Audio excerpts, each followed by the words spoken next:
Today I'm going to talk about a topic that actually drove me into studying wine, and that is getting confused, looking at a menu at a restaurant, not knowing, even if I think I know what wine I want to order, I don't know what the name of this wine means, and I don't know how to ask for it, meaning what is the vineyard? Is this a location? Is it a special name or a fantasy name, as we call it? And I don't even see anything that indicates what grape is in this wine. So you could also be asking, do I even know what I'm talking about if I ask for this wine? For me, that was a huge frustration. And I imagine some might share this. And I thought, let's make a video. I can't even make a video that can describe how to order all wine, because the tricky thing is it can vary region by region. I'm at least going to pick Burgundy to talk about now. The reason I picked Burgundy, it has an interesting classification system to be able to explain to you. And in this video, to accomplish this, I need to talk about a few things. One is we need to explain something about New World wine versus Old World wine. We also need to talk about the unique classification system that Burgundy has. And then I will explain what you typically see on the label of a Burgundy wine. And I can also give some recommendations of where to start with choosing Burgundy wines. So let's start with Old World versus New World. This is a key component to learning about wine, because New World wines share a lot of common things, not 100%, and Old World wines share a lot of common things, not 100%. When we talk about Old World, we're typically talking about Europe, Italy, France, Spain, Portugal, Germany, Austria, Hungary, Greece, Cyprus, other areas, Turkey, areas that have been producing wine for quite a long time, and they follow some similarities. When we're talking about New World wines, it's most commonly South Africa, America, Australia, New Zealand, Chile, Argentina, pretty much everything else except the Old World, and those are the most popular places. A fundamental difference to try to wrap your head around, and it's also a little bit of a romantic type of idea, and that is, with Old World wines, it's very much about what they call terroir, which at the root comes from earth or ground. And they describe it as this is the harmony between a wine producer, the earth, the soil, the sunlight, the weather, the geographic location, the influence of geography, and all these things together. But it's really more dominantly about the location where that grape is grown. It's very important in Old World wines to know where the grape is from, and it's very much thought of that the predominant influence in the quality of wine is the growing of the grape, not the manufacturing, let's say, of the wine. With New World wines, it's described in a different way. It's often winemaker and grape. So Kendall Jackson, Zinfandel. This is typically the way a wine is labeled. You wouldn't go, not a lot of people go into a restaurant and say, I would like a Napa red wine. They often know who the producer is, or they at least know this is the grape variety that they want. Very often you can say, I want a Napa Chardonnay or a Napa Cabernet, because you know that style of wine. But there's a difference in treating New World versus Old World. And then if you look at the classification system in Burgundy, first of all, when we talk about Burgundy wines, we're mostly talking about a red wine is going to be a 100% Pinot Noir based wine, and a white wine is mostly going to be a 100% Chardonnay based wine. If you go and you tell a friend, I'm going to bring a nice Burgundy wine over, they expect either one of these two grape varieties. And they have a classification system, which classifies a bit of, people think of it as the quality of the wine, but it's really classifying how geographically specific we are about where the grape came from in this wine. And it also has become, the more specifically you can describe the location of that grape, the perception is, the higher the quality the wine will be, because the idea being you would not specifically say the grape come from a place if they grow crap grapes. So this is my take on the system. And I will draw it a bit in this upside down triangle format. If this is all of Burgundy, I would draw it like this, with the top being the least specific description and pinpointing towards the bottom how specifically we can describe the location where the grape is grown. And we have at the highest level of qualification, which is the least quality wine. So just so you know, quality is at the bottom here. This is what we would call a regional wine, where we can only describe it that the grape location is in Burgundy. Roughly 50% of the wines bear this qualification. So I'll draw it like this and call it a regional wine.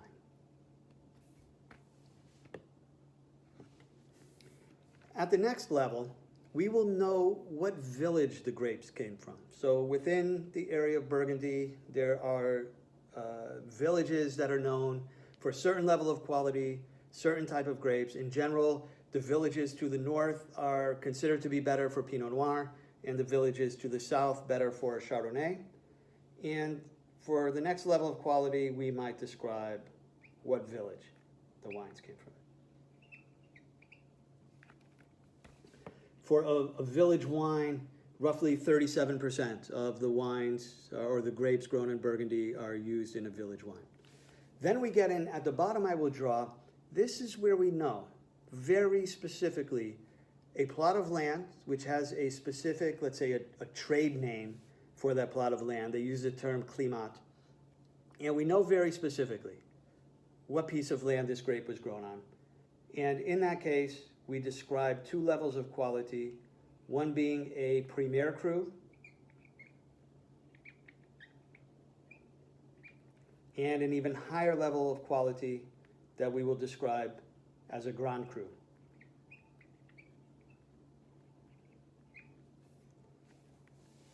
And in this case, there are made-up names, let's say, of these plots of land, and people who really know a lot about Burgundy wines will know very specifically which plot of land they think is the best tasting Pinot Noir or the best tasting Chardonnay. Looking at a Premier Cru wine, this is roughly 11% of the production in Burgundy. And to start to put it in scale of what a big deal a Grand Cru wine could be, 1 to 2%, only 1 to 2% of Burgundy wines are considered to be a Grand Cru wine. For a Premier Cru or Grand Cru, this means 100% of the grapes came from that precise plot of land. Now, what's interesting about these plots of land is they used to be owned mostly by the church. And after the revolution, via Napoleonic Code, they started to break up the assets of the church and put them back in the hands of more common people, let's say. And families then had these plots of land, these Grand Cru and Premier Cru plots of land. What also changed in Napoleonic Code is you would no longer transfer your inheritance to the eldest male. It first became you had to divide among all the males and then eventually among all of the children. And what then ended up happening is these plots of land got divided and divided and divided, such that now maybe one person, they only own a very small plot of land. They even talk about one row of vines, 5 vines or 10 vines could be all that one person holds. And you cannot possibly make wine or run a wine business based on one row of vines. So it has to get consolidated somewhere, and they have this concept called a negotiant. What happens in Burgundy is you kind of decouple the growing of grapes from the manufacture of wine, and the negotiant is the one who buys grapes from people, many people, with many different plots of land, and then they, in the winery, make wine. And it's even the wineries, a lot of them are in the center of these villages, not on a farm, in a built-up middle of town, and they're buying their grapes from all around the region in Burgundy. So you're at the winery, you don't see any farm or nothing, and you look off in the distance, and maybe they could even point to you where they get the grapes from, or maybe they cannot. It's scattered all over Burgundy that they're consolidating these grapes. Again, this is unlike what is typical in Bordeaux, where it's quite common you go to this chateau type thing, which could be a big chateau or just called a chateau with being nothing like a chateau. And for as far as your eye can see, you see grapevines that they're using to produce that wine. Now let's take a look. So to really understand it, let's look at the labels of some Burgundy wines to get an understanding of what it is that I'm talking about. For the first label, we see this is from winemaker Joseph Drouhin, and it's only labeled as a Bourgogne Chardonnay. Bourgogne just being Burgundy in French. Because there's no other information, we know this is a regional level wine.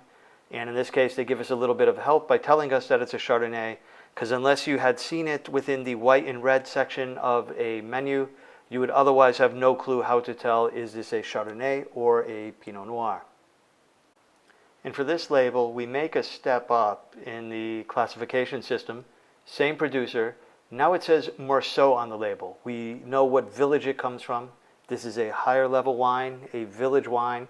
And you can notice it no longer says Chardonnay, because you simply have to know if you are getting a wine from Morceau that it's going to be Chardonnay. And in quality level, this should be a step up from the previous wine that we looked at. Now for this label, we have the same producer, Joseph Drouhin, the same village, Morceau.